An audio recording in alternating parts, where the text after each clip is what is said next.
तो सरकार ने दिमाग लगाया, ऐसा कांड करते हैं ना कि पैसा ही निकलबे कोई नहीं करे। तो सरकार ने दो काम किया, आप ऑनलाइन पेमेंट कीजिए, ऑनलाइन हे अकाउंट से हो अकाउंट, एन्ने उन्ने कूदते रहिए, सरकार के पास न रहेगा। तो सरकार ने कहा कैशलेस कैशलेस, लोग भी मान गए, अच्छा सिस्टम भी ठीक है, कैशलेस, चोरी का डर नहीं यहाँ पे। उसके बाद कहा कि एटीएम से देर पैसा निकालेंगे तो फाइन लगा देंगे। मेहुल चोकसी, नीरव मोदी लोन लेके क्या हो गया सर, भाग गया सर, विजय माल्या भाग गया। इसमें सरकार क्या है, सरकार नहीं चाहती है कि सबके पास लोन हो।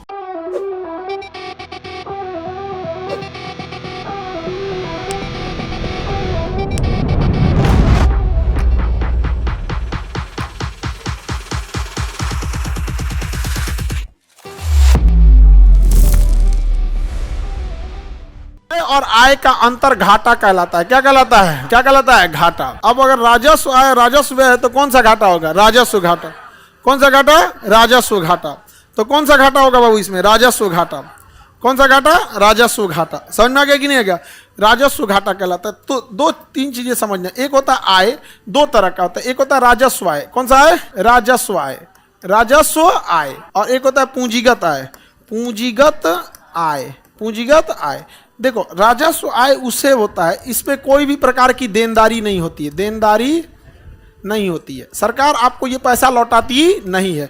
जैसे सरकार के ट्रेन में घूम दिए, उसका टिकट का पैसा राजस्व आय हो गया। सरकार के चीज का इस्तेमाल किए, जैसे सरकार से पेट्रोल भरवाएं, सरकार से गैस कनेक्शन लिए, सरकार से जमीन खरीदे, तो ये सब कैसा आता है, राजस्व आय। इसे सरकार लौटाती नहीं है। और एक होता है पूंजीगत आय, जिसमें सरकार को लौटाना होता है, अतः उसमें देनदारी होती है। क्या होती है, देनदारी होती है, सरकार को लौटाना होता है। जैसे बैंक में रखा हमारा पैसा सरकार यूज कर रही है, बैंक में हमारा पैसा कौन यूज कर रही है, सरकार, लेकिन सरकार को एक ना एक दिन लौटाना है। तो सरकार ने दिमाग लगाया, ऐसा कांड करते हैं ना कि पैसा ही निकलबे कोई नहीं करे, ऐसा कांड करेंगे कि कोई पैसे न निकाले। तो सरकार ने दो काम किया, एक किया कि आप ऑनलाइन पेमेंट कीजिए, ऑनलाइन हे अकाउंट से हो अकाउंट, एन्ने उन्ने कूदते रहिए, सरकार के पास न रहेगा।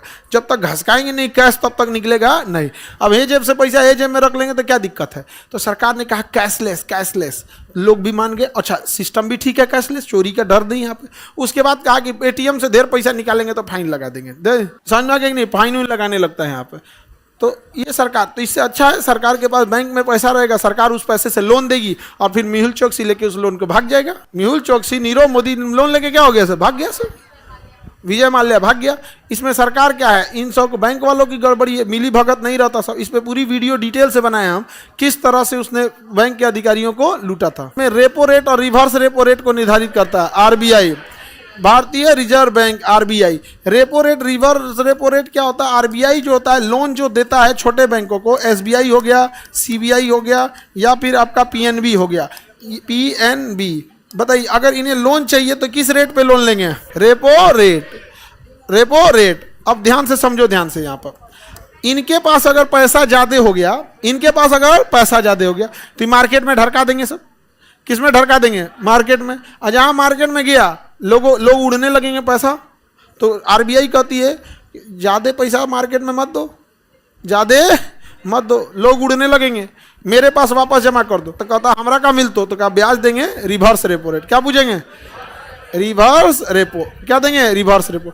सरकार नहीं चाहती है कि सबके पास लोन हो, पैसा किसी के पास पैसा नहीं है, इससे ज़्यादा समस्या है, पैसा आने की वजह उड़ने लगता है। तो समझे, इसलिए सरकार लोन लेने के टाइम पे इतना डॉक्यूमेंट मांगेगी, इतना दौड़ाएगी, चप्पल घिसवा देगी ताकि आपको लोन ना मिले। तो ऐसे ही लोगों को लोन मिले जो सच में उसके लिए क्या है, भागीदार, मतलब उतने जानकार रहते हैं। अब लोन मांगेंगे, जानकारी है ये नहीं है किसी चीज़ का, समझे। अब एक आदमी गए थे, मछली के लिए लोन चाहिए। अरे भाई मछली के लिए लोन चाहिए, आप कौन सी मछली पालेंगे, उसका जीरा कहाँ से खरीद के लाएंगे, कितनी गहराई होगी, कितना टीडीएस होना चाहिए पानी का, वो सब पूछेगा। अगर नहीं बता पाए ना तो लोन रिजेक्ट कर दे, कहेगा कुल मछली मुआ देगा, ही भगा इसको। पैसा पे कमीशन खाएगा, तब क्या खाएगा, कमीशन। लेकिन ओवरऑल तब आप ही अपनी मछली मार डालेंगे, उसका पता ही नहीं है आपको टीडीएस क्या है, क्या नहीं होना चाहिए। तो बिजनेस खोल लेना बड़ी चीज़ नहीं होती है, सफल करना बड़ी बात है।